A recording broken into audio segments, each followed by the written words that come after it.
Despite the intense questioning by the opposition and the lack of clear answers from the two Indigenous Peoples Affairs ministers, there was no objection when the estimates were put to a vote.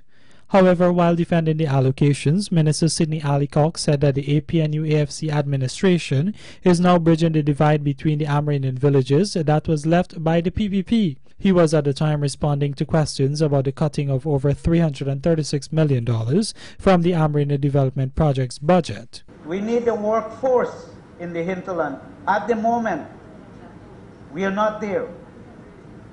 But the previous government just left the communities divided. We are now bringing people back together. And we need to unify this nation. We need to bring people together. The unity in diversity is our belief.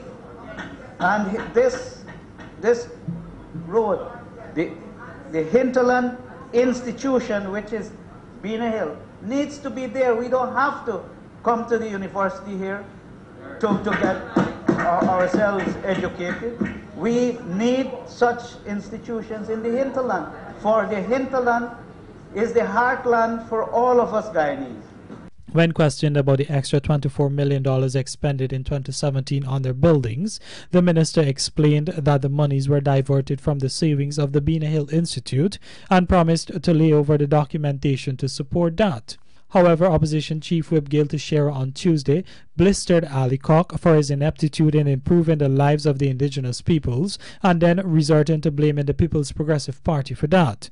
You can't talk about poverty, allow the government to cut you by $366 million and come and then blame the PPP for your ineptitude and your inability to perform in the government. She pointed out that Allicock boasted about the necessity of the Bina Hill Institute for hinterland development and sought to remind him that at one point the institute lost its funding from its overseas partners and that it was the PPP that stepped in and provided it with a grant on the condition that it be headed by a board to ensure transparency and accountability for the funding it receives.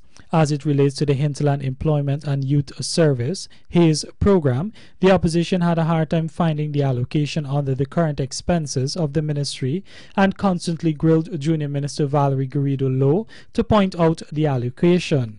However, she was unwavering, and after frustration from Teixeira, she related that the monies are allocated under the line item Amerindian Development Program in Capital Expenditure. This was intensely questioned by the opposition since the program is a 2-year project and includes wages and salaries and should have been under the current expenditures heading. However, Minister Allicock explained that the HAYS is a special project without divulging any further details. He also said that to date, some 1,976 youths have benefited, with an additional 2,000 in 2018. For the Evening News, Lekran Bagirat.